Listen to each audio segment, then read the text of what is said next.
O Senhor é o pastor que me conduz, não me falta coisa alguma. Salmo 22. Um bom dia. Em nome do Pai, do Filho e do Espírito Santo. Amém. Recorramos sempre à poderosa intercessão de Maria Santíssima, nossa Mãe, e de São José, o Justo.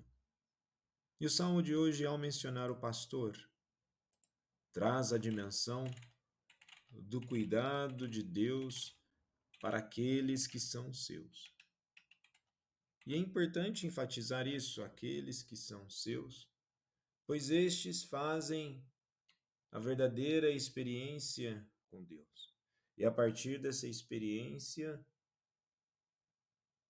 surge uma confiança total, que apesar de todas as nossas falhas, fragilidades, temos um pastor que protege e guia suas ovelhas. E aqui no Salmo, o termo Senhor, Yahvé, refere-se a Deus como Criador. Mas esse Criador não é de um relacionamento distante, é um guia amoroso. E tal guia amoroso proporciona cuidado e direção às pessoas. E da mesma forma, na primeira leitura de hoje, na primeira carta de Pedro, capítulo 5, dos versículos 1 e 4, há uma exortação dos líderes da comunidade cristã para exercerem seu papel com humildade e amor. O início está assim: aos presbíteros que estão entre vós, eu, presbítero como eles, testemunho dos sofrimentos de Cristo e participante da glória que há de ser revelada, exorto. Pedro se coloca como presbítero, mostrando humildade e igualdade com os líderes da igreja.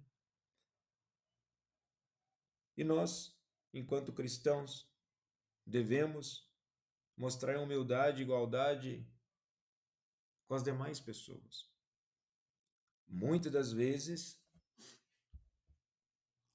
algumas pessoas podem tomar sobre si uma figura que de ser cristão é ficar apontando para as pessoas, exercendo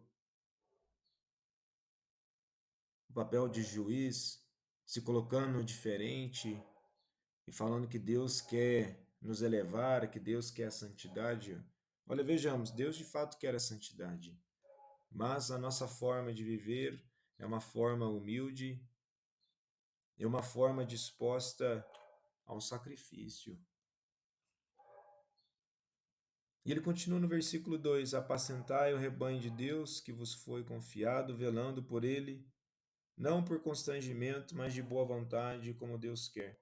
Não por ganância de dinheiro, mas com dedicação. E aqui, apacentai o rebanho de Deus, os líderes da igreja devem cuidar e alimentar espiritualmente os fiéis. E o serviço pastoral deve ser realizado com amor e não por obrigação. Assim, para nossas vidas, naquilo que nós estamos fazendo, não devemos servir a Deus por obrigação, mas sim por amor. A nossa vida de confiança em Deus não é uma obrigação, e sim uma entrega. Se Deus é o grande amor de nossas vidas, o amor mais verdadeiro e profundo que teremos experiência, então devemos nos dedicar. Nós temos os nossos compromissos da vida, mas os nossos compromissos da vida devem estar totalmente submetidos àquilo que Deus quer para a nossa salvação. Não tem como nós dividirmos nossa vida e Deus. A nossa vida deve estar em Deus. Então, nesse sentido, a primeira leitura, embora traz uma exortação aos presbíteros, aos líderes das comunidades cristãs, também nos traz uma dimensão para refletirmos sobre o nosso papel no testemunho, naquilo que nós estamos vivendo. E podemos nos perguntar se estamos nos dedicando e se temos humildade naquilo que nós estamos fazendo, para que de fato nós possamos ter essa experiência constante e concreta com Deus. E a partir dessa experiência concreta, profunda de intimidade, conseguiremos adotar uma postura de confissão.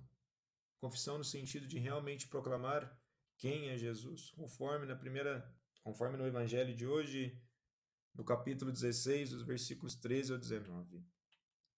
Este trecho de Mateus ocorre no meio do ministério de Jesus. Ele está em Cesareia, em um território não judeu, e faz uma pergunta crucial sobre sua identidade. É aqui que Pedro faz sua confissão de fé e recebe de Cristo uma missão única. E essa cidade onde eles estão, dedicada ao culto de deuses romanos e do imperador, ali Jesus pergunta sobre sua própria identidade. Ou seja, Jesus coloca um contraste. E ao perguntar quem os homens dizem que é o Filho do Homem, Jesus não pergunta por curiosidade, mas para levar os discípulos a refletirem sobre quem ele realmente é. Não basta apenas nós termos uma imagem ou uma sensação de quem Jesus é em nossas vidas. É preciso uma experiência profunda, que somente a partir dessa experiência profunda que nós conseguiremos ser convertidos pelo poder do Espírito Santo.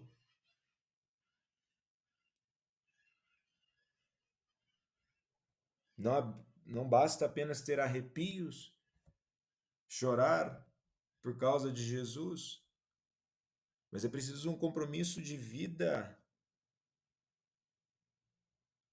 E Jesus começa essa pergunta: quem os homens, de uma forma geral, mas depois ele repete no versículo 15: e vós, quem dizeis que eu sou? Ele personaliza a pergunta. Não basta saber o que os outros pensam. Cada discípulo precisa ter sua própria resposta. Cada cristão precisa responder essa pergunta pessoalmente: quem é Jesus para mim? Não com belas palavras, decorebas de passagens bíblicas para ficar dando respostas e mencionando para as pessoas, mas quem de fato é. E Pedro, na experiência profunda de uma transformação de vida, de uma transformação de consciência, diz: Tu és o Cristo, o Filho do Deus vivo. Cristo do grego Christos significa ungido, que equivale ao hebraico Messias, Messiah. E nesse sentido, o que Jesus estabelece? Pois eu te digo que tu és Pedro, e sobre esta pedra edificarei a minha igreja. Vejamos bem a beleza dessa leitura. Se ao longo dessa semana nós tivemos uma experiência onde Pedro ainda não está acostumando com a ideia que Jesus teria sua paixão, Jesus fala: não seja uma pedra de tropeço para mim. Agora a fé é edificada sobre a pedra que é Pedro. Su ei Petros. E sobre essa igreja, sobre essa fé, vem uma fundação. A fundação de fé, de que a base de tudo que nós teremos está em Cristo, por Cristo e em Cristo. Epi tau tete petra, em grego, sobre esta pedra edificarei minha igreja, é sobre esta fé, aquele que mantém a fé. E que assim seja, que possamos manter a nossa fé numa experiência contínua e transformadora em Jesus Cristo. Jesus, manso e humilde de coração, fazei o nosso coração semelhante ao vosso.